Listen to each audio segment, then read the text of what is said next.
Good afternoon and welcome to the Everett Public Schools Board of Directors regular meeting. Today is April 20th, 2021.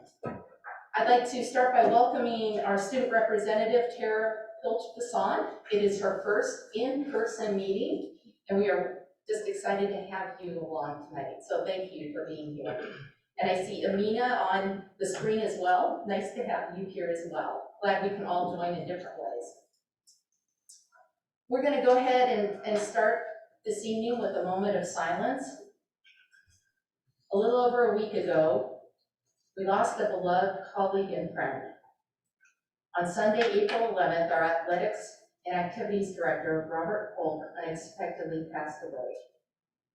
He was an invaluable member of our staff for nearly 17 years and was instrumental in overseeing athletics, ASB, graduation ceremonies, and many other vital programs.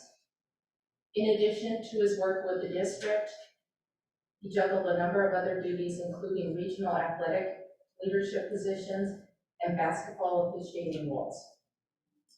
Most importantly, he was a dedicated family man and leaves behind his wife, 2 children, his parents, his brother, and too many friends to count, as we saw on Saturday at his memorial service. Our hearts, thoughts, and prayers go out to Robert's family and all that knew him. As we mourn the loss of a truly wonderful and gracious human being, he will be greatly missed. Let's all take a moment of silence for Robert.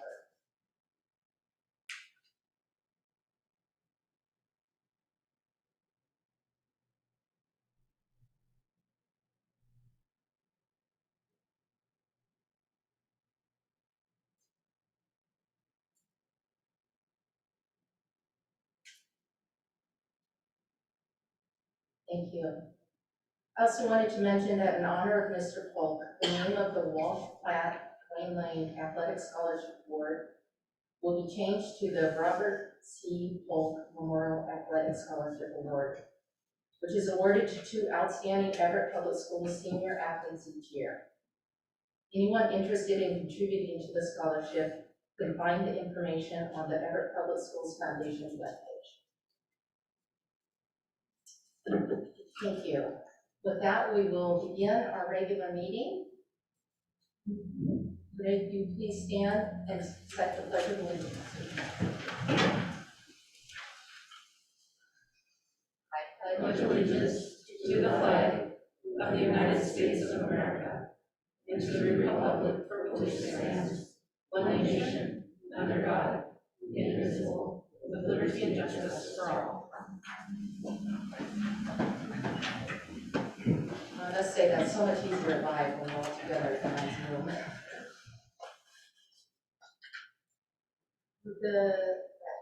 And tonight we have Director Nichols to recite our land acknowledgement. We respectfully acknowledge that we are on the traditional lands of the First Salish, Snohomish, and Taylor people. We express our deepest respect and gratitude to the ancestors of the land, on whose shoulders we stand.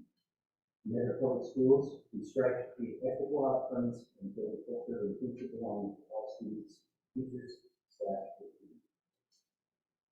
Thank you, Director Nichols. Will the Secretary please call the roll? President Mason. Present. Vice President Lassane. Director Berg. Present. Director Mitchell. Director Nichols. Present. Student Representative Hussein. Present. Student Representative Coach Bisson. Present. Thank you. Our first item of business this evening is the adoption of the agenda. I would like to ask Dr. Sussman to give us a brief overview of tonight's agenda. Thank you, Madam Chair, fellow board of directors, and to our public.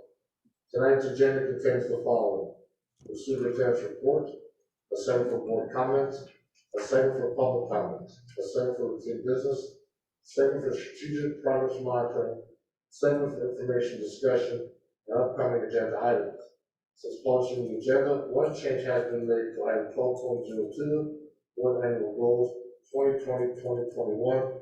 Progress report. The progress report was added. Thank you. Thank you. Is there a motion to adopt the agenda as stated? So moved. Is there a second? It has been moved and seconded to adopt the agenda. Is there any discussion? Hearing none, we will move to a vote. All those in favor, please say aye. Aye. All those opposed, no. The agenda is adopted. That takes us to recognition, 6.0 on our agenda, and tonight we do not have a recognition. So we will go ahead and move forward with item 7.0, the superintendent's report. Dr. Salzman. Thank you, Madam Chair, to the public, and to our board of directors. First of all, it's a blessing to be back this evening live, and I want to remind our public to continue wearing your mask, washing your hands, and following all the guidelines that have been given. It's good to be live today. I have a few comments tonight. First of all, the verdict was rendered this afternoon, and I would just like to say publicly that America still has a great deal of work to do. And we must continue through that systematic racism in our country and to continue to build equitable nation. And we must do that every day, 24/7. And I want to share that, say that publicly. The next thing I'd like to say is that, as Madam Chair Mason said about Waterpolo, we lost an icon to the system, just a gentleman child and a gentleman. My encounters with Robert were just a man of grace and leadership. What I remember most is on Friday nights, sitting in the, I would talk about his kids and we would talk about my kids. And we would barely talk about school, just talk about family and life. And I will miss Robert and to his family and to our entire school family. Robert, may you rest in peace, and we will with you every day and will always be with you. So I want to share that. I wanted to also mention that it's a volunteer appreciation week as well.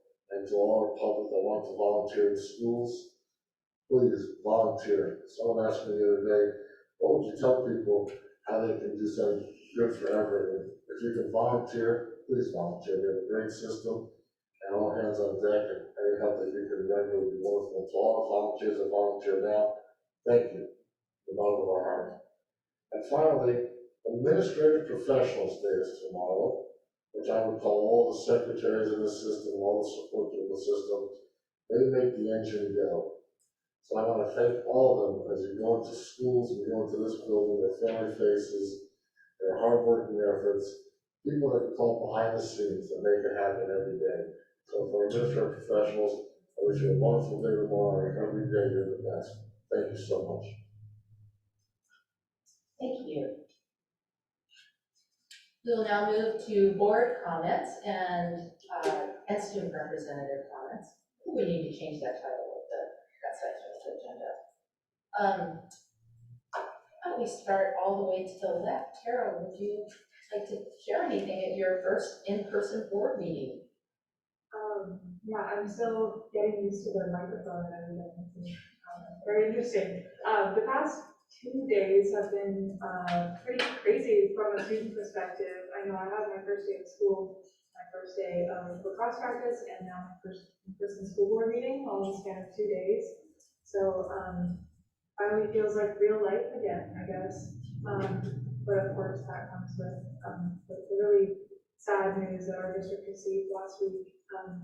And I think all I've been thinking this week especially, but last week as well, is like Mr. Polk was one of the people that I knew best from the administrative staff at Everett, just because of the meetings that we had with him before board meetings. And I was only able to meet him in person once, but it still felt like he was one of the closest connections I had here at the district. So I just really wish you could have seen me this week. But I'm very happy to be here and to see all of you in person. Thank you. And Amina, would you like to share anything tonight? Yes, can you guys hear me? We can. Okay, perfect. Mr. Polk has helped me. I've known him for about 2 years now, and he's probably one of the first people I've met at the district, actually. He also interviewed me and gave me my introduction when I first started here at the school board. He gave me rides a lot when I was kind of balancing basketball and sports and school board. He would give me rights back to tryouts and things like that. So he really did help me in so many ways. And I really wanted to be at the memorial this Saturday, but I couldn't due to personal reasons. But we've really lost an amazing, outstanding person. He always asked me about college and talked a lot about his daughter. And yeah, I wish I was able to tell him that I did get into a university, but I think he would be happy that I did. Thank you. Thank you. Dr. Bird? You guys hear me? This is such a weird experience. Yeah, you gotta kind of bring your mic right to your, speak into it a little bit. Okay. So thank you. It's great to be here. It's great to see all of the faces. I cannot tell you how much I appreciate everyone in this room and folks even at home who are with us, because you guys are just honestly just heroes. It was a big loss for our district, and so my heart and a lot of prayers gone out for the whole family. Most of you guys know I lost my husband almost 2 years ago May, and so it's hard on the family. So just keeping that family in prayer, I know is helpful. That said, it's being a high school parent this week has been really, really intense. So thank you to all of the schools doing everything you can to get our kids back in the classrooms, watching some of the classes take place in this hybrid, and watching the teachers doing this heroic job of managing not only the kiddos in front of them, but also the ones online. I continue to be just amazed that they are keeping it all together. So I know there have been some technology challenges, but I know that those are getting fixed. And honestly, after a year that we've had, that's kind of the least of our problem. So there's that. The other piece is just, I'm really proud to be a member of this board. Today was a really hard day with the news of the verdict coming out, and as a community not knowing what to expect, and having a little bit of PTSD for myself. I was in Los Angeles when the Rodney King verdict came out, and I remember what that day was like for the 3 days after. And so just, again, praying that it was not going to be the same. Thankfully, the verdict came out the way it did, but I'm proud of this body because we took a stand last year, last summer, to say that what we saw, even though we couldn't call it what it was called today, which is murder, but we called it wrong. We said we wouldn't tolerate it. We said we would stand with our students, our Black students, our African American students. We made that stand, and I'm really proud that we did. So I just want to thank everyone here. And just all the staff who made that resolution a point of pride and centering in our schools. I've heard from families who say they walk into certain buildings and they see that resolution and they know where we stand. So today there's no doubt where we stand, but it's still a hard day. So. Thank you. Director Nichols. I think I could have said it much better. I do also want to concern there might go into this too, which is both can't say that I know well, but it is a loss that is relatively in history. And just touching once again on the trial today, there's a lot of mixed emotions that accompany this, no matter what side of the issue you're on. And I want you to know that is okay, that's expected. And for those of us that have been advocating for racial and social justice for years, or decades, or however long it's been, it's a good feeling to have this sort of justice delivered, but it's not the end of the line. We still have a lot of work to do, but this is a victory that we can celebrate because of our youth that were out there at 17-year-old that put that video, because of our communities, especially communities of color that came together to make sure that this was just not another death. And I want to thank all of you for being here with us and through this. And I hope we can take this to every moment and use it to go forward. Thank you. Well, I think as the other directors have stated, student representatives, has certainly been a week of emotional highs and lows with bringing students back, finally into the classroom after over a year of them being away, and passing of Mr. Polk and the verdict today. And I'd just like to emphasize the planning that has, the intentional planning that has gone into every step of the way to make this week happen, both in terms of taking a stand early on of the position of our district, and then also the ability to bring students back into the classroom under the governor's, isn't really a mandate, it's more of a request, I think, a strong urging, that we were well positioned to do that. We had spent a lot of time over the summer, well, you had spent a lot of time over the summer planning, and we were able to bring elementary students back early enough that when it came to middle and high, it was just an obvious next step that had already been talked about, because we're ready to come back next fall. And not every district was in that position, and not every district had that kind of leadership. And so I just want to say thank you so much to each and every one of you that has spent time making this a reality. It has been a big lift, and I know that, like I said, not every district is in the same spot, and I'm just so proud of our district for what we've been able to do, and I know there's hiccups along the way. We're doing stuff that's never been done before, so it's not perfect, but the hard work has definitely paid off, and I just want to say thank you to each of you. Okay, I think we're done with comments, so we're going to move on to audience comments. Do we have anyone speaking to us or tonight? We do not. Okay, and can I just, for the public sake, clarify, are we now taking both written and in-person public comments? So individuals are welcome to come to the boardroom at this time if they choose to, and then they can also submit as we previously done. Thank you. We'll move on to section 10.0, the consent agenda, and I'm going to ask Dr. Sussman to provide an overview, please. Thank you, Madam Chair, Board of Directors, and the public. The board's consent agenda includes repetitive business items such as meeting minutes, personnel actions, expense vouchers, surplus lists, gifts, grants, and current contracts. Sometimes it includes items that occur less frequently but are of routine business nature. These items are usually reviewed by the board in the Friday report, 1 or more weeks before the board meeting. This gives directors time to ask that questions or consider a discussion about the policy implications of those items. The board votes on the consent agenda in a single motion. By its definition, a consent agenda is not debatable. In the case of this consent agenda, the superintendent's office received no questions regarding items on the consent agenda. The consent agenda is presented and published for board approval. Thank you very much. Is there a motion to approve the consent agenda as presented? Thank you. It's been moved and seconded to approve the consent agenda. Would any director like to remove an item from the consent agenda and place it in the new business section of the agenda? Hearing no requests, we'll go ahead and move to the vote. All those in favor, please say aye. Aye.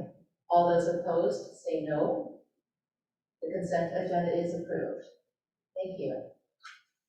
That takes us next to our strategic progress monitoring item, section 11.0 of our agenda. And tonight, I've got to put on my glasses, sorry. Tonight we have indicators of college, career, and life readiness. And I believe Dr. Bowden is going to introduce the item tonight. I am, as soon as I get this up. And Jared's gonna make sure that I'm doing it the right way there. A lot of new technology and integration of different platforms. Jared always has us covered though. I feel like I should be better at this by now. Good evening, President Mason, Board of Directors, our public. Our team is very excited tonight to share with you the indicators of college, career, and life readiness. Our objective this evening for our presentation is to review the indicators as well as really highlight for you some of the intersections of college, career, and life readiness with social emotional learning components, post-secondary planning, and graduation pathways. Despite the fact that many of our school buildings have not necessarily been open all year, we have continued this great work to help prepare our students to be college, career, and life ready. That conjunction really matters in this presentation. It's not an or, it's an and. And I'm really honored to have a great team who will be sharing with us tonight what we've been doing with our college, career, and life readiness indicators. You'll see here are the key performance outcomes. We also wanted to highlight for you that a priority outcome in our strategic plan refresh that we're currently working on also asks that we ensure students are prepared to succeed in both college and career. So that is another priority outcome. But we also included the key performance outcomes from our current strategic plan. And when we define readiness, we really speak in Everett that it is about having academic knowledge, attitudes, and skills to successfully transition to both college-level coursework, workforce training, and/or employment so they can change to the ever-changing world in pursuit of their goals. Some of our students leave our systems, go right into a college preparation, either four-year or two-year institution. Some of our students actually enter the workforce so that they can afford to do college. And some of our students transition right into the workforce training or have other opportunities. And so our game plan is to really ensure that our students are ready to go no matter what they choose. So you'll see here this graphic, college ready, life ready, and career ready, and you'll see that those arrows go both ways. You'll see this graphic throughout our presentation this evening, and it really does, again, emphasize the and. That conjunction is important, that we are maximizing the opportunities for our students post-secondary so that they can choose where they would like to go and where their goals will take them.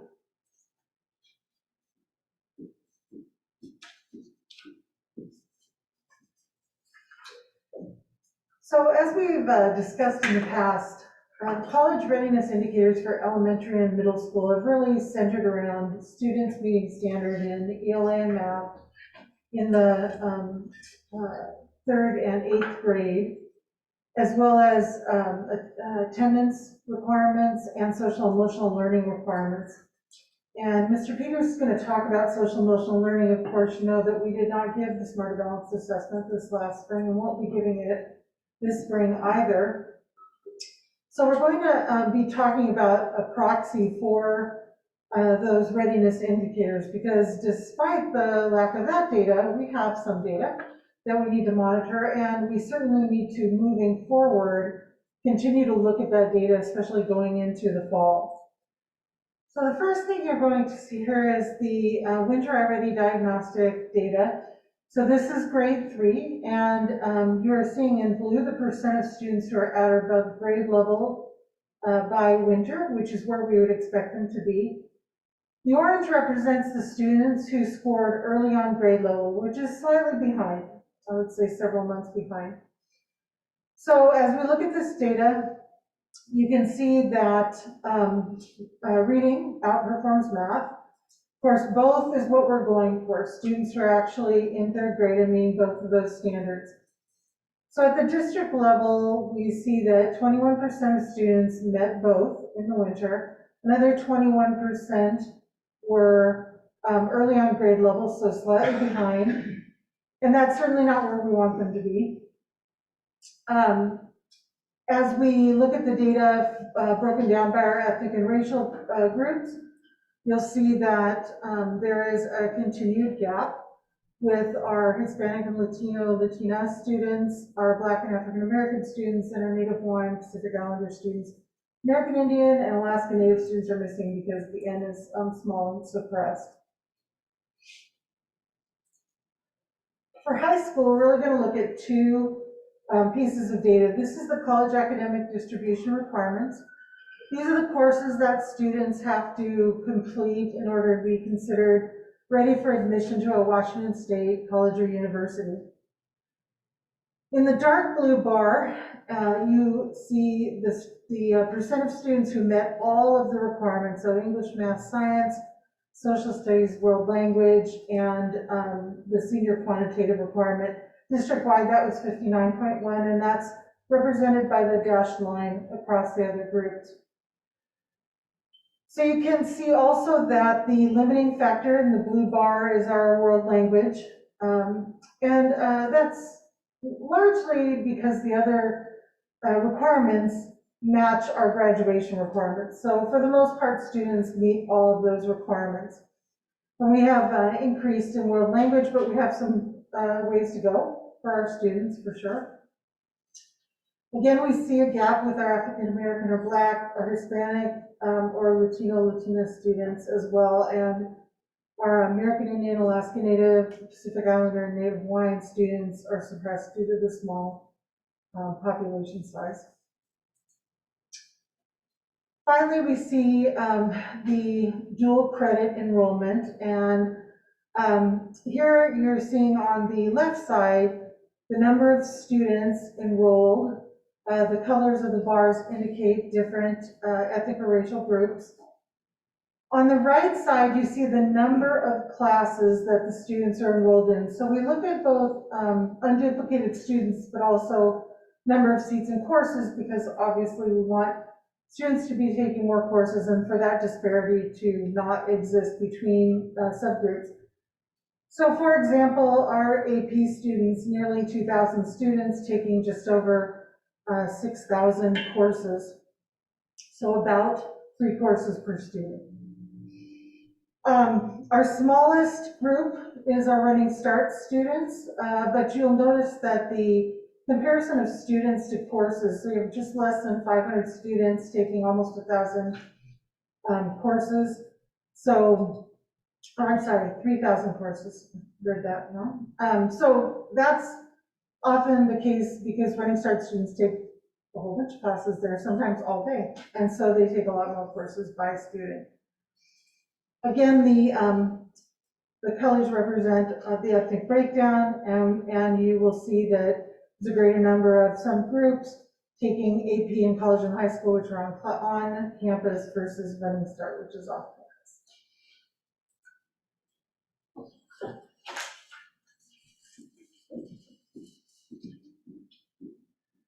Career readiness indicators complement the college readiness indicators as we look at a student's preparation for the life after graduation. We have been enhancing our career and technical education program to better track career readiness to provide a more complete picture of student preparation. This ongoing data-driven process is done in collaboration with our staff, industry partners, and community. In the following slides, I will address several indicators central to this process. Career Ready certificates are our strongest indicator that students have the skills and knowledge needed for at least an entry-level employment.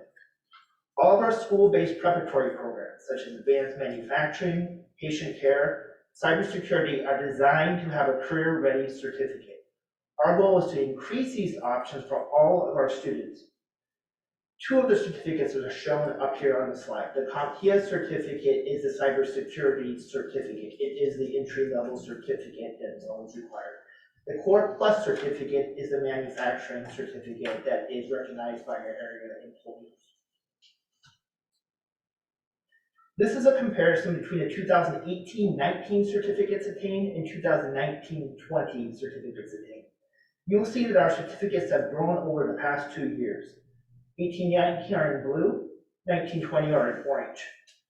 The first 4 certificates are all in our skilled trades area. This is the area in the pathway that's most conducive to embedded career-ready certificates.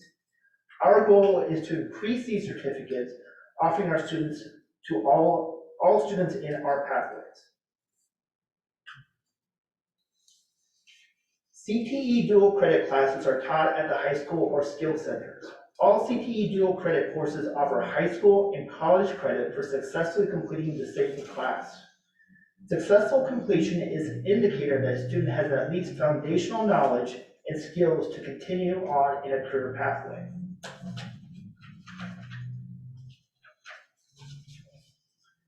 This slide shows the students enrolled in CTE dual credit courses and the students who attain college credit from the courses. The students who attain credit are the students who earned a C or better, registered for credit to the community college, and selected to move their grade forward. You see that there's a difference between students who are enrolled and those who attain the credit. We worked with our staff during the start of 2019-20 school year to implement strategies to improve student, parent, and teacher communication in order to increase the number of students who attain credit. While implementation of these strategies were successful, there was a decrease last year of credits that came due to the switch to virtual learning. Not every CTE dual credit classroom was able to meet the competencies of the college level courses. This year, we are working further with staff to make sure students who want and need the credit are able to access it. Like certifications, our goal is to grow CTE dual credit opportunities for all of our students.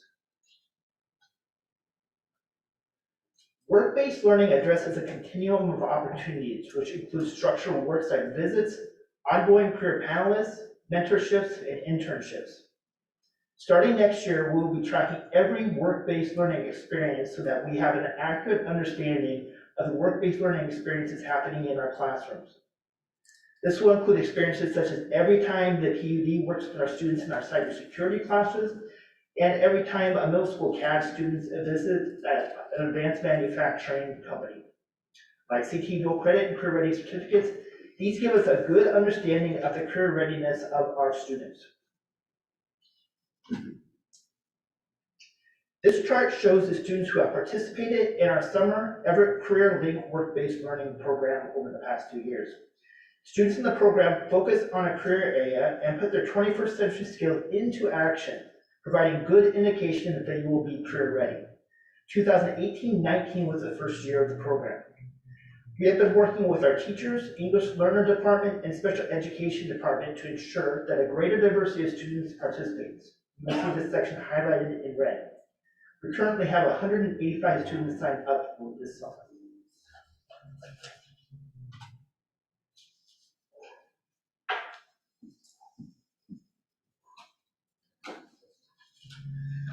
When we reflect on the many things that have changed in schools as a result of the pandemic, there are clearly some things that have not changed.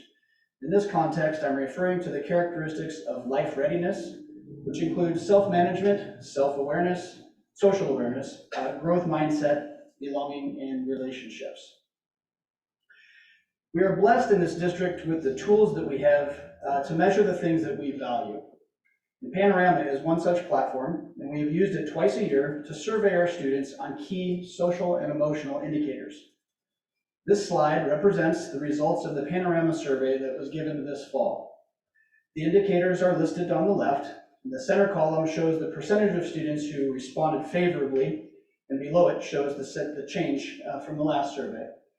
What is displayed on the right is how this compares to other districts nationally in all settings, grade levels, and free and reduced lunch populations.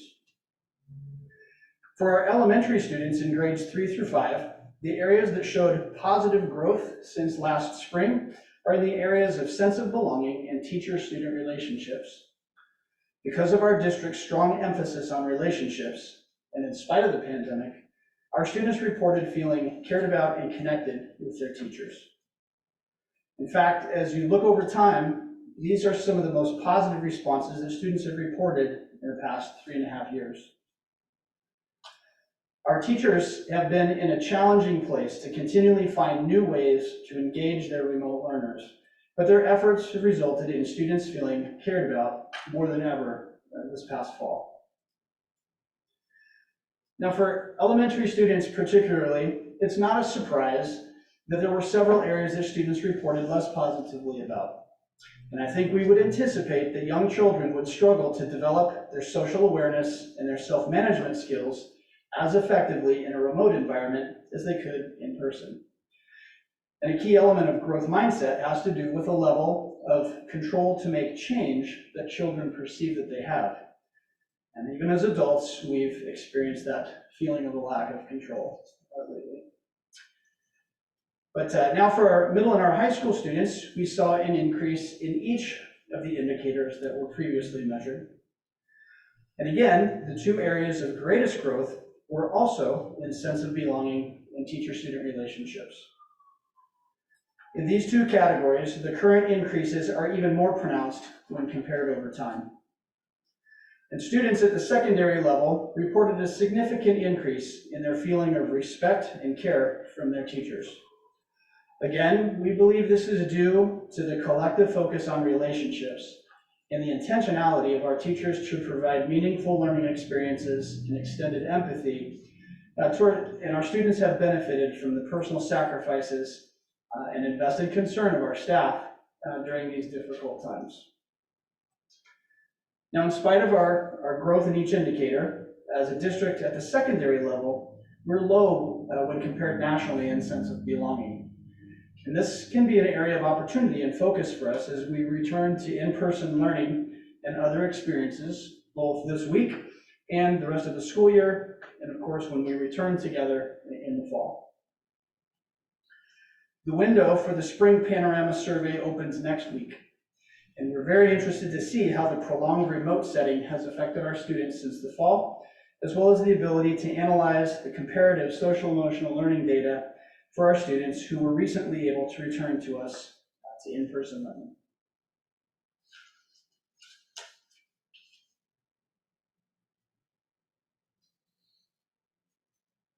You saw a version of this graphic earlier, but here you see college, career, and life readiness not just as interconnected, but truly overlapping. The skills our students need to succeed in college are not separate from what they need to succeed in a career or in any post-secondary pursuits. When we work with students on post-secondary planning, specifically in their high school and beyond planning in middle school and high school, we focus on all of these areas that you see. Dave Peters just showed evidence that our staff, including counselors, administrators, teachers, they've successfully increased strong relationships and a sense of belonging with our students because they've been focusing on social and emotional supports this year.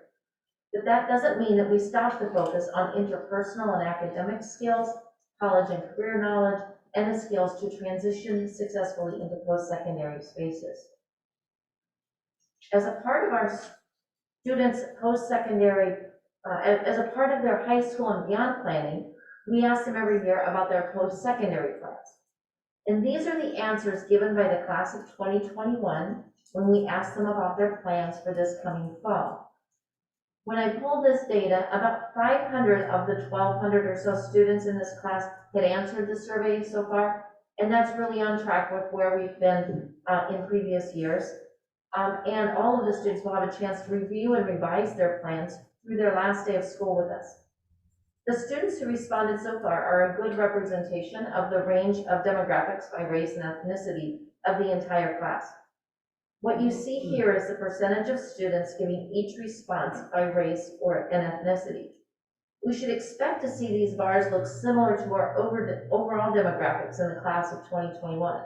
For example, 48% of the students in that class identify as white, 20% as Hispanic or Latinx, 16% is Asian, 6% is African American, for example. So you see that the answers of those who plan to go to a 2-year college is closely proportionate to our population as a whole.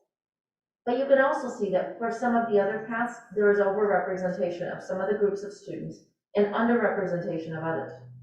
Our students who identify as Latinx or Hispanic, for example, are more likely to indicate that they will go straight to employment after graduation or engage in career education at a trade school, while students who identify as Asian are more likely to indicate they plan to go to a 4-year college, and they are underrepresented in pursuing an apprenticeship. This slide shows the same data sliced a different way. It shows the percentage of each ethnic or racial group who indicated each pathway for their post-secondary plan. Now, all of these pathways have value, but our students are not accessing them or are not indicating that they plan to access them at the same level. We believe that we can do a better job of helping students see the possibilities for themselves and to do so more equitably. So here's an illustration of some of the work that we're engaged in to make sure that we are guiding the students so that they do have the career and college knowledge, and their academic course taking prepares them for the transition to post-secondary. This is a composite picture of what happened at the end of March as we registered 8th graders for their 9th grade year in high school. Every 8th grader and their parent or caregiver every year have individual transition planning meetings with a high school staff member to make sure that they have a great plan moving ahead for their next 4 years. The transitions between levels in our own system are critical. And this year, we needed to figure out how to do that virtually. So each student and parent or guardian had individual Zoom meetings, and we used the Naviance course planner to enter their requests. Here was a note we received from one of the counselors after a day of meeting with his future 9th grade students. He said, "Naviance worked fantastic for me today. I really liked seeing their career clusters at the side as I worked with them and could point out classes that might align with those interests and strengths. We may have been a little nervous," he said, "to try something new, but it really worked great and I'm glad we did." So what you see here is that students took surveys in 7th grade to identify career clusters that they might have some interest in. And then later in their 8th grade year, went back to favorite some of those clusters.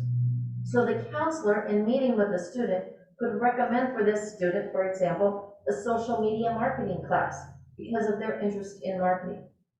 Or in future years, perhaps recommend the introduction to education class and an education internship.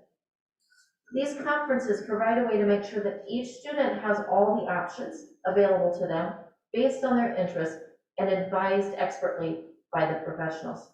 Counselors can advise them well through their high school and beyond plans so the student has the option to choose their path. Here's a part of an email from a student to their future high school counselor that she met that day. "Thank you very much for dedicating some of your time to help my high school transition be as smooth as possible. You were great when you jumped in immediately to save time, and that made the whole meeting less intimidating. I understand that we are in remote learning, but you and the rest of the staff have done a wonderful job explaining everything to all the students." They did just a remarkable job of actually moving our work forward in a time when they had to do so remotely by using the tools and by personalizing the advice that they were giving students. Really, what we're getting better at is working together as a team and not in silos. There are clear relationships and overlap among the goals of college, career, and life readiness. As Dr. Boughton said earlier, it's not an and, it's not an or, it's definitely an and. And we're building a clear through line from early learning through elementary, middle, and high school. So we work across departments and with all our schools to support each student all the way through their transition to their post-secondary path. And with that, thank you very much, and we'll turn it over to you for questions and comments. Thank you so much for all the great information. I know it's been a challenging year to gather the data that we typically get to see to help us better understand what this looks like, but you've done a great job of being creative with what we have, and I can't help but think that some of the, very similar to teaching strategies, some of the things that have been put in place, like Zoom conferences, might be a great thing going forward, where you can actually get the parent, at their workplace at lunch maybe, and bring them into the fold. So again, I'm always looking for those silver linings as we move out of this pandemic, and there's got to be some in there. And I just want to comment on the teacher-student relationship. I can't tell you how much that warms my heart to see those numbers and those relationships that continue to be built, even in the remote setting. I know there's a lot of other important indicators, but to me, that is probably one of the most important, that our students are feeling cared for by the instructors that we have out there. And I just want to say thank you to all of them. With that, I would like to go ahead and turn it over to student representatives and directors if you have questions or comments to share.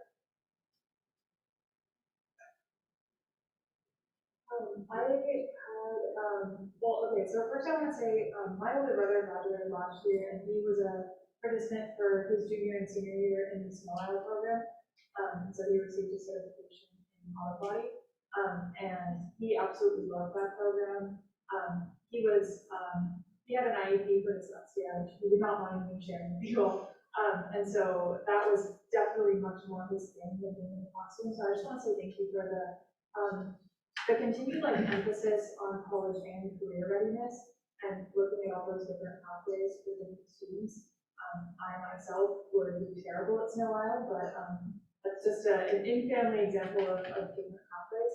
I did have a question about the 8th grade course planning meetings. I was wondering if there was any data on the like attendance of those, and if by any chance we had information on the attendance by different like groups of students, kind of how we did in the other statistics on different like demographics. Thank you very much for that question. We do have data on, we have not yet analyzed the data because these just happened and we were making sure that we got all the course requests in first, but we have that and we'll definitely review that data. Just anecdotally, as Director Mason said, we think we had more parents there this time because they didn't have to take a half day off work. They could zoom in with us for 15 minutes. So, but we will definitely get that data for you. Awesome, thank you. I still want to say, I think you would do just fine as well.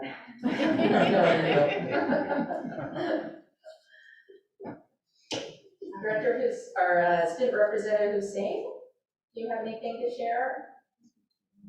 I think he had some technical difficulties. Okay, thank you. Directors? Yeah, I just had a couple of questions. I hate to, this is so weird to have you guys get back with me. So I feel kind of bad to have the cool thing for kind of weird. Dr. Matthews, I just had a question about slide 9, and it's probably my own brain. I did too. Okay, so you make it sound like I was just trying to do the math, but I don't understand. Slide 9? Yeah, sorry, just slide 9. I'll confuse me too, so thank you. Yeah, I'm not averaging the right numbers maybe to get to, I'm just wondering how we got to that 59.1 for the district. Sure.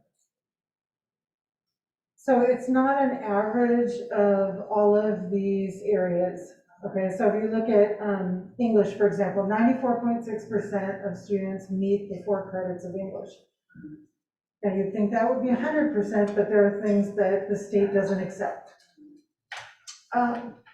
So 59% is by taking all of the students in the graduating class and only those students who have met every single one of the areas. So we may have 75% of kids who met world language, but they didn't meet fine arts. So it doesn't work out as like it's not a straight across like average. Exactly. Okay, so that's like, so we can say with confidence, 59.1% meet all. Every single one of them. Every single one. And as I go across the chart, that's the case for each of these different demographic groups. That's Exactly. Overall, as we can change, we get it on. So, but then, so just so I'm understanding, when I look at math, and I get really excited, right? I'm like, ooh, maybe 8.1, and that's just, that just took the class, right? Took and passed the class. I look at our 60% proficiency rate, I think that was. Exactly. So how would I like correlate those numbers? Well, number one, if you remember back to when we were giving the Smarter Balance in high school, we had a significant number of students not show up, particularly in that last year. We had switched the assessment first to 11th grade and then back down to 10th grade. So I would not say that the assessment, the percentage of students meeting standard reflected the percent that could have met standard. Now that being said, to meet the cater does not necessarily reflect that you would meet the SBA standard. So for example, and this seems counterintuitive, but when the SBA was moved back to 10th grade, they dropped the Algebra 2 questions and went to geometry. So now you have kids who have bypassed some of those concepts. And though we would hope that they would remember everything they learned in math, they don't necessarily do, right? So it's really two different measures. One is just simply taking those courses that are required, and one would be demonstrating an aptitude against the standards. I think, I like the number better, 98 and 60, but I think it also means better narrative, right, for where our kids are, because what I've heard anecdotally from parents, that assessments are hard, and they're not necessarily the best measure of where our kiddos are. But if you've got the kiddos in the classrooms taking the classwork, doing the classwork, and hopefully getting, at least a C or something like that, to me, I can feel comfortable when they're proficient, right? We're putting them in the cases they're proficient, maybe there's terrible test takers, maybe there's foreign laws, is that kind of how you think about that, putting those two numbers together? Well, I think it's important to remember that no one test really should define a student, right? So especially in high school, we have students who take the PSAT in 10th grade, the SAT in 11th grade, they take AP tests, they take tests in their college and high school class. And I'm not diminishing the importance of the Smarter Balanced Assessment, because I think it's a really important equity piece nationwide for us to have a standard test that we measure our success against. But remember, that is an accountability exam, not just a measure of whether or not an individual student met those standards, right? So when you think about that from the perspective of an accountability test, it's really looking at it a little bit differently. If I were going to measure the success of an individual student, I want to look at the whole body of their performance, and whatever assessments are available, plus classroom-based assessments. And I think you're seeing more of that with the dropping of the ACT and the SAT from colleges more and more. They're looking at a student's body of work, not that high stakes test as an indicator of college readiness. Well, I think it's an good perspective for us, like, at least we take this because I don't want to, I think our kids are doing better than we're doing the credit for. And so at the end of, when we look at numbers that don't quite meet that, and which ones we've all taken, but that's the accountability measure, not necessarily a measurement. But also as we move forward into all these conversations about learning loss or the lost year, et cetera, like I don't want that to be a weight around the next. It seems like they can have to pick up and moving who they are. Right.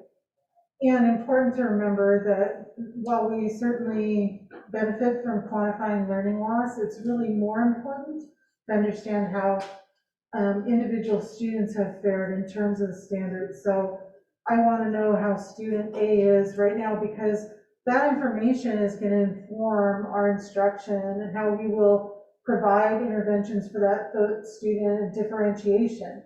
So an overall percent of students who lost learning is interesting, and it will help us to better the system.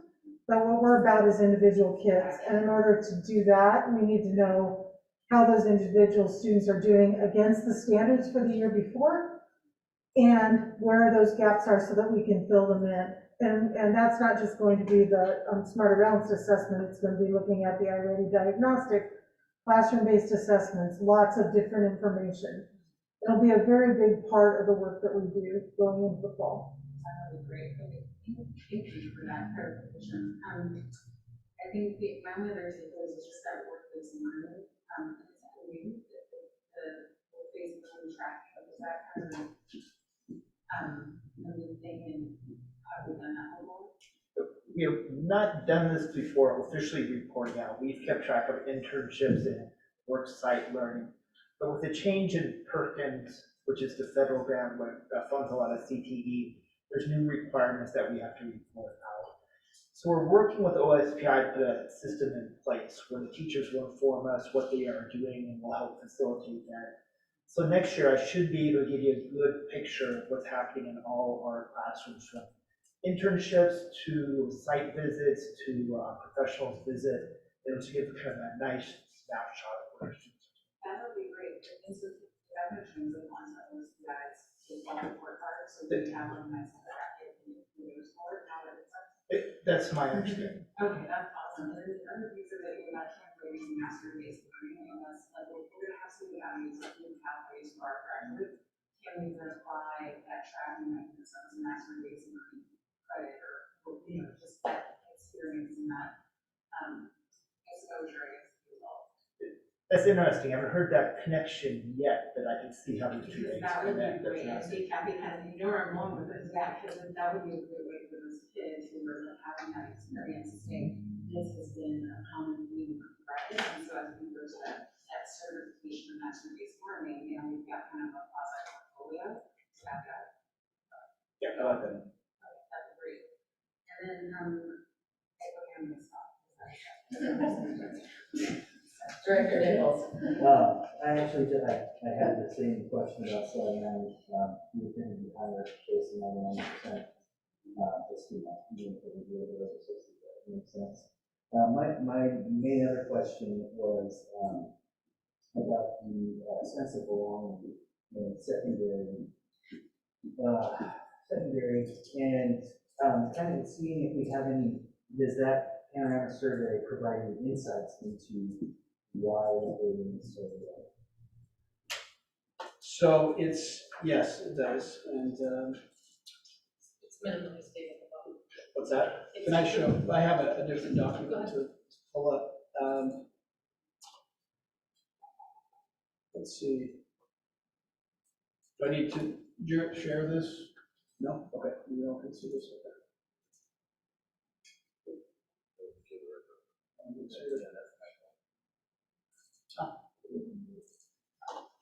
So each of the categories are broken down into sub-questions, and so so what we can see.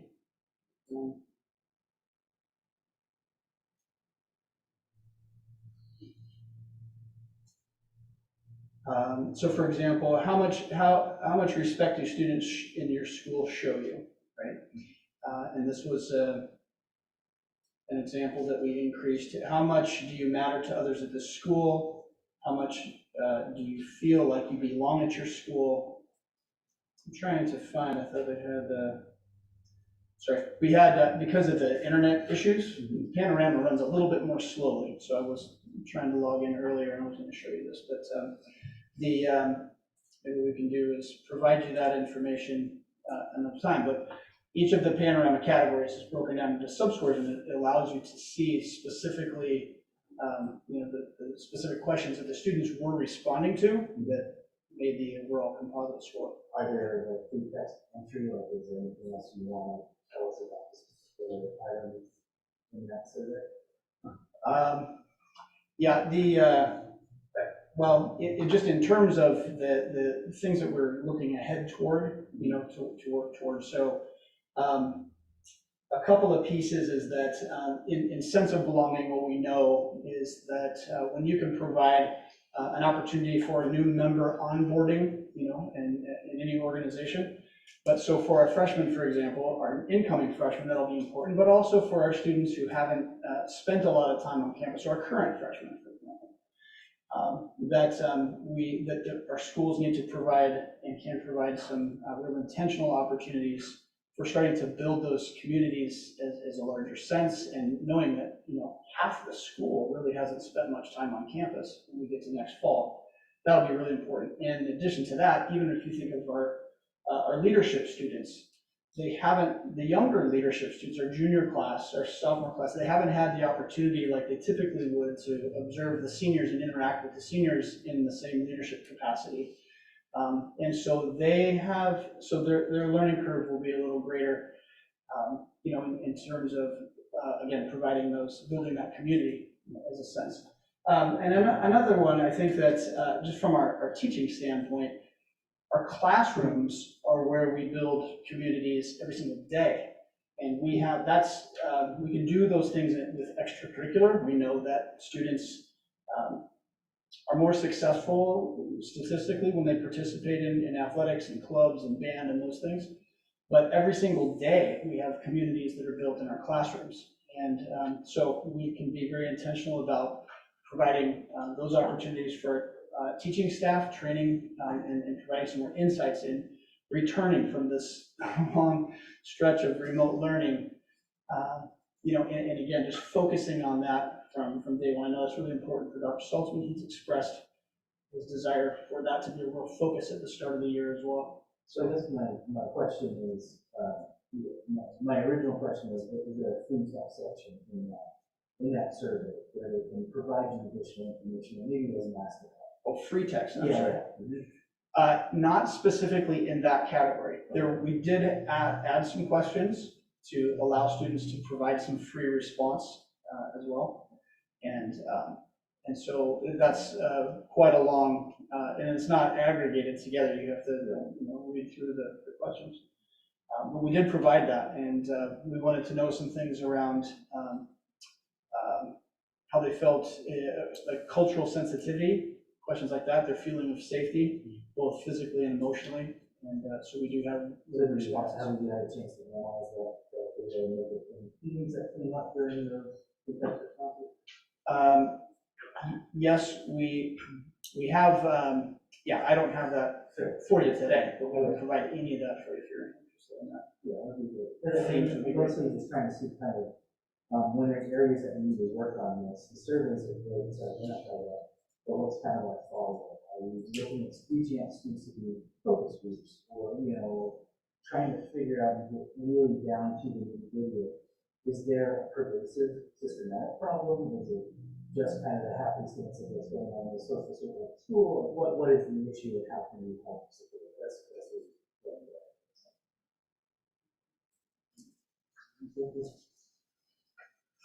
That sounds like a good prior report follow-up at some point in the future. Any additional questions or comments? Okay, well, I'd like to thank everyone for presenting and the responses to the questions, and for a great presentation. Thank you so much.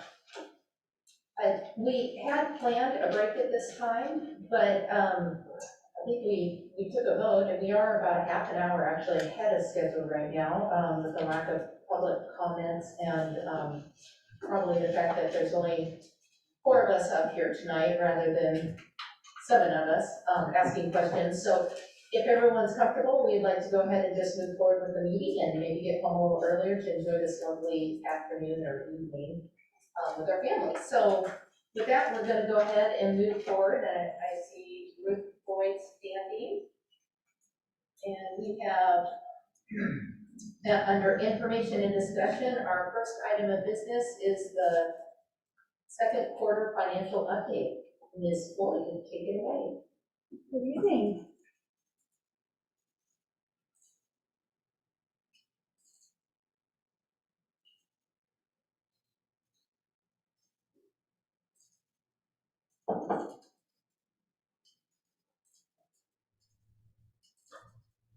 We've done that before.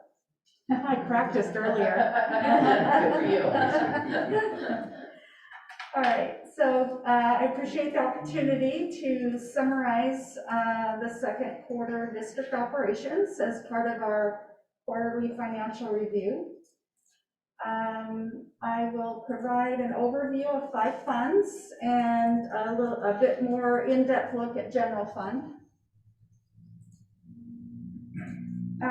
The major driver of our state revenues is student enrollment, and the annual average FTE is expected to be lower than budget by about 700 FTE this year, mostly at the elementary level. You may remember October head count was down about 800 students, but that is partially offset by higher running start and Graduation Alliance Open Doors program. So it offsets some of that FTE as you annualize it over the course of the entire school year. Our total projected revenues and transfers are expected to be about $329 million. And the pattern was on trend through December because we received state revenues based on budget, September through December. But January shows a dip in revenues due to lower enrollment, and it catches up then in January. And then revenues projections do include pandemic relief funds known as SR2. General fund expenditures are projected to be at about $330 million. The trend reflects remote learning and resource management savings. And there are expenditure increases built into the second half year projections, reflecting the return of students. Our ending general fund balance is anticipated to be about 35.8 million, or 10.8% of total August expenditures. That is an increase from the first quarter for more favorable assumptions due to the extension of remote learning into spring, as well as additional meals we were able to provide our students that netted some additional revenues that weren't expected during the first quarter projections. February ending fund balance was at 35.3 million. Capital projects revenues are following a similar pattern to previous years, except where school construction assistance is received, and you'll see an increase there in January for Woodside school construction assistance that came in. And capital expenditure appropriations are at 53.3 million. Expenditures really aren't consistent from year to year normally, but as projects, because they're a portion of multi-year project plans. And fund balance for capital projects in February was at almost 38.9 million. And the construction assistance helps to maintain that balance, as well as the $3 million that was transferred from general fund from the levy. Or, I'm sorry, transferred to general fund for the levy. And debt service fund, February ending fund balance was 6.5 million. This is used for principal and interest on our bonds. The balance does fluctuate based on bond proceeds and the payment schedule of principal and interest. Associated Student Body Fund in February was at 1.3 million, and fall is generally the high point. However, this year, due to fewer activities, it's staying on trend, and we expect that to continue to have a fairly stable balance for the remainder of the year.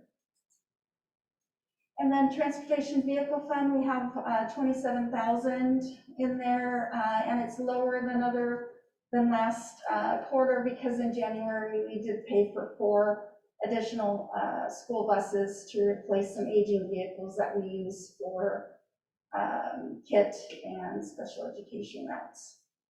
We do expect state transportation of $138,000 depreciation to come in August. That is all I have for you. I am happy to answer any questions. Thank you. I just have one question regarding the fund balance, which continues to creep up. And I know it was critical that we maintained a robust fund balance, given all the unknowns as we journeyed through this year with the pandemic. It appears now that there's going to be some significant allocations from the SR3 funding that's coming in. At what point do we draw down our fund balance slightly, with the understanding that we're getting relief from the federal government on some of the costs that we've incurred due to the pandemic, and use that money for staff and things that might help support this, the learning into next year, and social emotional supports and such? So I would say previous reports or Friday reports to the board, we provided you some unbalanced information on how we sit with other districts. Additionally, I think we provided fund balance information suggesting that we should be 7 or 8%. I guess what I would suggest is, remember, we have an underlying structural deficit in the regionalization phasing out, and then you combine that with the legislative outcomes relying upon ESSER funds to plug the gaps for transportation funding and enrollment funding. Over the next 2 years, you are correct, we have this opportunity to embrace this federal funding to meet the intent of learning recovery, to meet the intent of social emotional and to be cognizant of not having it be, knowing that it may not be sustainable. And so right now, the challenge for every fiscal entity in the state and probably in the nation is we don't have history that we can use to predict the future. And so we're in the process of trying to understand fund balance is one day of the year, August 31st. It changes throughout the year. So as a system, we haven't had a chance to look at ESER 3. We presented to you ESER 1 and ESER 2 and show that that really more or less balances us up to this 10.8%. But to the extent that we actually draw upon ESER 3 and bring in the revenue this year, that fund balance could be higher. It's all about timing and getting reimbursements. So I guess the long and short answer is that we need to look at this ESER 3, understand the rules associated with it, which we do work as a leadership team to make recommendations on how between now and September of 2023, we plan to utilize that in a way that meets all of the requirements. That was very wordy. I would say the fund balance will fluctuate at points of time based upon the timing in which we access the federal funds. Remember, they don't give it to us. We spend it and we get reimbursement. So it's going to be all about timing. Is that helpful? So, yeah, I was more curious on the timing of it a little bit. I know we have, a couple of years ahead of some federal funding that's going to help support us, and it's quite significant compared to 1 and 2, is my understanding. And so, I guess I just want to be cognizant that we're not just the increase in the fund balance versus utilizing, our funds to support our students. Yeah, As it continues to creep. But I know there's a lot of unknowns, so I was just kind of curious if you could add any. It's restrictive to the extent, say this summer, I know that colleagues in this structure, we're looking at a more robust summer school program. We'll have the expenditures and we'll get the revenue, so they'll match. And so this 10.8 should be relative. And then going forward throughout the other years, we just have to match that fund balance in each period of time. So the following year, will the fund balance go down? Depends on to the extent that we're able to, we expect that the savings that occurred this year that's not federal will begin to be utilized and it will diminish over time. The underlying fund balance that we talked about in terms of a structural deficit will continue to decline. It'll be masked to the extent that how the federal funds lay over them. And it's been masked this year as well because of the savings related to remote learning. Yeah. I just have a question, since you brought it up, summer school, as we're looking at the funding and we're looking at the fund balance, and we have thoughts or could we have thoughts about essentially providing a substantial subsidy for tutors? I mean, so summer school is expensive, it's not involved with this. Normally we provide scholarships for reduced lunch and folks that can raise their hand under a certain income threshold. Is there a possibility that we could actually say we're going to subsidize it to a pretty large amount? We look to my colleagues, but we fully intend to pay for the program. Are we going to, We're going to pay for it. We're paying for summer school? Yes. That's huge. Well, and I'm saying that because as a parent, we need to get the word out because it was, like a $400 kids for the budget last summer. And so like in my brain, we've already said as a family, that's how high we know. And so other families might be making those decisions based on tuition costs, substantial costs for summer school. So that might be something that let's help folks so they can say, let's not fund that trip because it's going to be a great opportunity for you to catch up on your studies.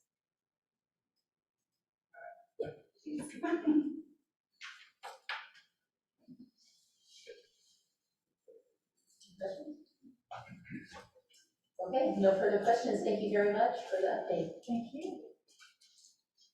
Our second information and discussion item is the board annual goals, and this is a progress report. I believe Mr. Gunn is going to introduce the item for discussion.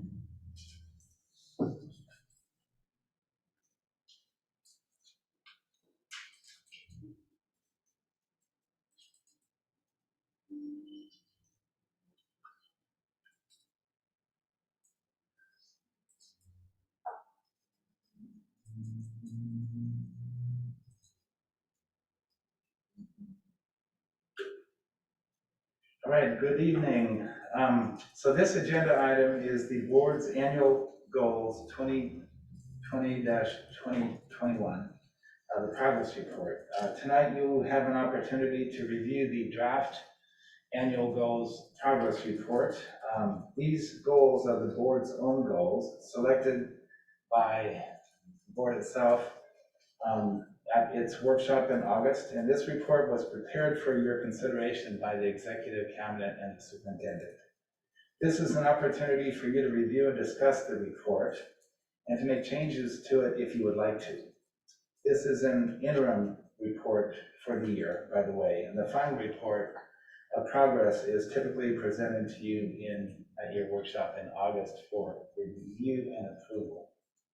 These goals are based on standards provided by WASDA to serve as a guide to help school boards understand and apply common principles of good governance. While this report reflects primarily the work of the board, it also reflects to some degree the work of the superintendent and the staff that help carry out the work of the board. Progress on the goals report is indicated by the colors green, yellow, and red. Green meaning that this item is on track for completion this year. Yellow would mean some progress has been made, but more is needed, and then red would mean that it would be difficult to complete this year. As you can see in all goal areas so far this year, it is the superintendent and executive cabinet's recommendation that the board's progress is green, meaning that the goal areas are all on track for completion this year. So I'm going to make a few comments to kind of give you a snapshot of the work that has happened, and then let you go ahead and have discussions and questions. The board and the entire district has accomplished so much this year in the face of a worldwide pandemic as we continue transitioning back from remote learning to in-person learning. We have kept up with our instructional review process that is so important to improving our programs for student success. We have kept our programs of advocacy with legislators to take actions in support of our legislative priorities. We are emerging with a very solid fiscal foundation to keep up our instructional and support programs. The board has continued to work with an aggressive program of monitoring the work of the district and the superintendent through board presentations and reports, particularly those supporting student achievement and those responding to COVID. The board has directed the development of a new strategic planning process to refocus and refine our strategic priorities and how to best achieve our goals. We have been responsive to the needs of health and safety concerns of our staff, and yet have not had to resort to a reduction in force program with our employees. We have maintained programs in support of social emotional health of our students and staff, and we are also focusing more intently on family engagement, as evidenced by 2 workshops that we've held in the last couple of weeks for principals and assistant principals to learn from our experiences with families this year that are so energetically trying to engage with us, more so than ever. So with that, I'll step down figuratively from the discussion and let the board go ahead and review the report and discuss it, and see if you have any questions. Thank you. I don't know if directors have had a chance to look through these items, or if you have questions on any of them. Student representative.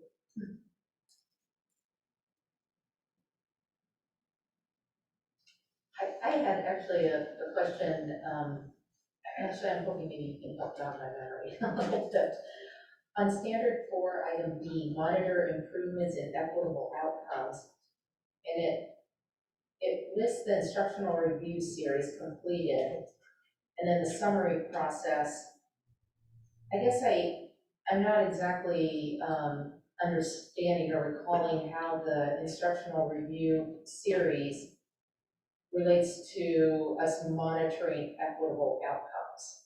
So attending an instructional review certainly helps us understand sort of school improvement, for individual schools, and then we do roll it up. But I just don't recall how that is identifying equitable outcomes. Yeah, that's, I have a question, Peter. Yeah. I think what we're aiming for there is the idea that each school was showcasing the extent to which they were trying to close the achievement and opportunity gaps at each school, and trying to illustrate that through the instructional review process at each school. And then when we had our study session on the subject, to try to aggregate that data as well. I think that was the spirit behind the column on the right. If I were to read this, just monitor improvements. So I guess I would look for opportunities maybe next year to look at data that's aggregated in a slightly different way so that we can understand where we were. Because I think that's one of the challenges with instructional review is really taking a step back and saying, where were we last year? These are the strategies we implemented this year. Here's where we've come. And then rolling that up. And I feel like I have not seen something like that. I see a lot of, school improvement plans and strategies, and they're digging into it, and they're gonna, work in this area and that area, but I guess on a bigger, broader level. And I might have missed that. That's why I'm asking it more as a question. I just, to the public, to the board, on that point, with the deputy's office and the chief academic office and the regional office, the action plans that we should show the equitable outcomes to our board, taking the action plans that we had and what we've done for students, and the board needs to see that. Sure, absolutely. I think the action plans would be helpful. I think Dr. Matthews' presentation every fall as well, and kind of surfacing that. Of course, we're missing our largest scale longitudinal data because of the SBA, but certainly that, I think one of the thread throughs in her presentation in the fall, and it's not represented in that right-hand column, was the monitoring of improvements in lands of opportunity to improve equitable outcomes as well. Yeah, I guess I asked because I feel like we've been on this journey pre-pandemic of monitoring equitable outcomes, and our data, I think, is kind of flat in a lot of areas. And so I guess I'm just not understanding whether we actually are making improvements, especially this year in particular. And maybe that's a difficult thing to do given the data that we have to work with. Well, that's not really the goal. The goal is to monitor improvements. It doesn't say whether the improvements are actually built or go up or down. So, it's a pretty rare standard for me. Yeah, might be one that the board wants to look at this summer and maybe add a little more detail into that. Yeah, okay, thank you for helping understand. Are there any other questions? Okay, Nichols, None that pop out to me. Okay, we'll have one more opportunity to look at this. And it might be helpful with the other two directors as well, just because we're missing a few tonight to have a larger collective conversation. So I guess for now, I'll say thank you very much for presenting those. Okay, thank you. It's always an interesting We're done. They're all green. Okay. So that takes us to section, oh gosh, I put on my steamy glasses here. Section 13.0, which is unfinished business. And tonight we do not have any unfinished business. We do have one item of new business, and that's a new policy for the director's consideration. That's 14.1. And I'm going to let Mr. Fleckenstein read that because my glasses are falling off at this point.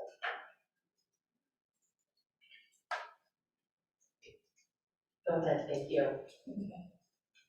Well, good evening. In alignment with Board Resolution 1237, affirming the board's commitment to condemning racism and supporting peaceful protest adopted June 9, 2020, proposed new policy number 10 was developed over the course of this year through the work of district staff, the community, and the Equity and Access Advisory Council. The Equity and Access Advisory Council played a lead role in the development and content of this work, having edited the policy twice in conjunction with 2 reviews by the Policy Review Council. I would like to point out the significance of the number assigned to this proposed policy, as it would be the first among the board's policies, undergirding all policies in Everett Public Schools in our commitment to diversity, equity, inclusion, and belonging. Proposed new policy 10, diversity, equity, inclusion, and belonging, has been reviewed by the Policy Review Council, Legal Counsel, Equity and Access Advisory Council, and the Superintendent's Executive Cabinet prior to tonight's meeting. Thank you for the overview.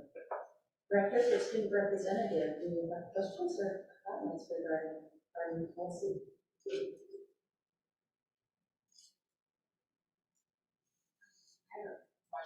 Not so much on the policy, so, or it's gonna be a comment, but so I'm happy that you talked about the process, because that's super important, and not just for us, but the public, so just to understand. There were a lot of voices. There was a lot of voices, Yeah. right, a lot of input in the drafting, so that's, I mean, that's really comforting. One thing I noticed, and since today was on our website, because I think we do amazing work in the realm of equity, and I went to the equity piece and page, and but finding like once we do adopt this and maybe the resolution for things, maybe having a piece on our website with all this really good stuff, like really, because I can't find it easily. Like I wanted to look for the resolution for church, really just to pull up and remind myself. And to be fair, I got it off the Herald website and looked at it there, because I just didn't know where to look, but I was clicking on equity and like History Month, and I couldn't figure out where we would house it. So I think when we have these cool policies, we can have like really strong statements about our values as a district, making them so accessible to the public would be phenomenal. Thank you for that. We did include the resolution in the student rights and responsibilities for this year. It is on, I think, page 6. So just to know that, to get a copy there. I'm not a parent, I'm just gonna tell you, I don't know anything else. So, Okay. It's just, like, cause it didn't come out right, it's online, or it didn't, I didn't make kids got an email, and I'm just, Sure. that's some, anyway, but yeah, I think it's good to have those different places, because that way everybody can find it. Appreciate the feedback. Thank you. Yeah, I would agree. I think, even if it's just the last points of this policy, the passion, respect, integrity, diversity, equity, and cooperation, and highlight on the website, probably good. I really like the work that was done with this. I think it's important, and I think it's really important for us to be able to hold ourselves accountable to these values. So I like seeing it black and white, I like to see how broad it is, and how kind of it's going through pretty much all of them. The only, I might have missed it. I was gonna say the only one I didn't see specifically was disability. But could be wrong.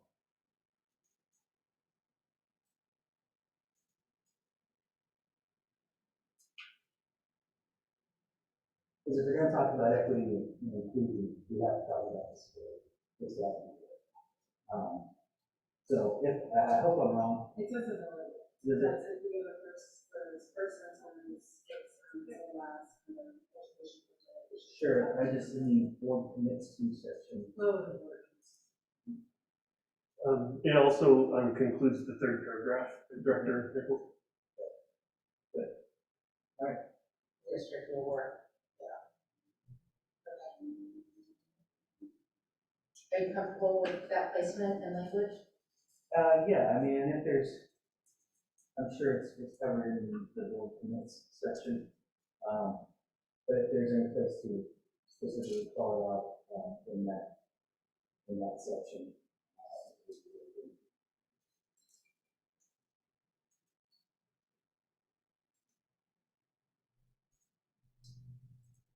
So are we talking about making an addition here?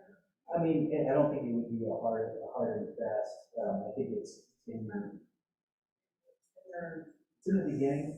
Second, for the board, I think your principals will be saying this.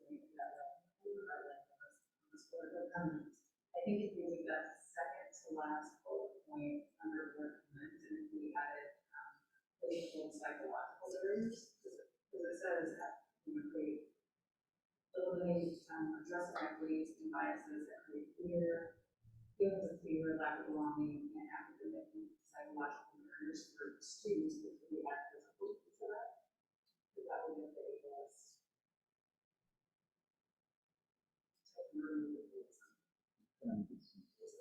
So under that argument section. Does it eliminate? It starts with addressing employees.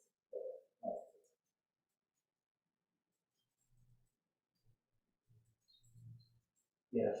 Yeah, I'm gonna move it close. I know there's a lot, does that mean like, not to words with it too much, but just because you're talking about barriers, not eliminating barriers, and I think those barriers are just non-sizes.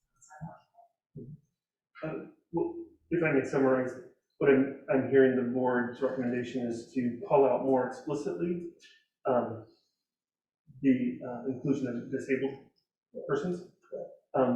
If it would be to your liking, I would be happy to make a revision and provide it to you for your review of the Friday report.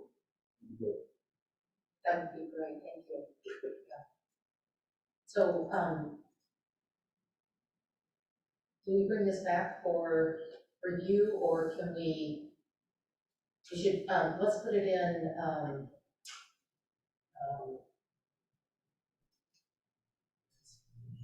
unfinished business of the next meeting, and they'll give us an opportunity just to publicly review your recommended revisions, and then we can go ahead and move it to second reading and vote on it then.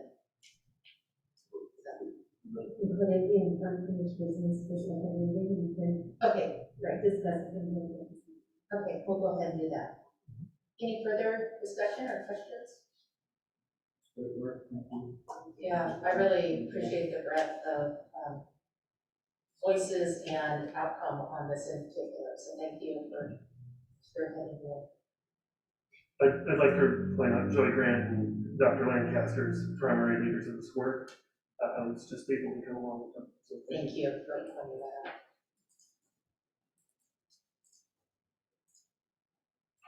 Okay, that takes us to upcoming agenda items. Dr. Salzman, what do you have? Thank you. At the April 27th special meeting, the board will discuss school reopening update. At the May 4th special meeting, the board will discuss Equity Access Advisory Council. At the May 6th special meeting, the board will discuss future capital bond levy plan. At the May 11th regular meeting, the board will discuss the following.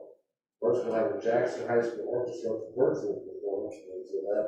We'll get to do some dual language first reading of our plan.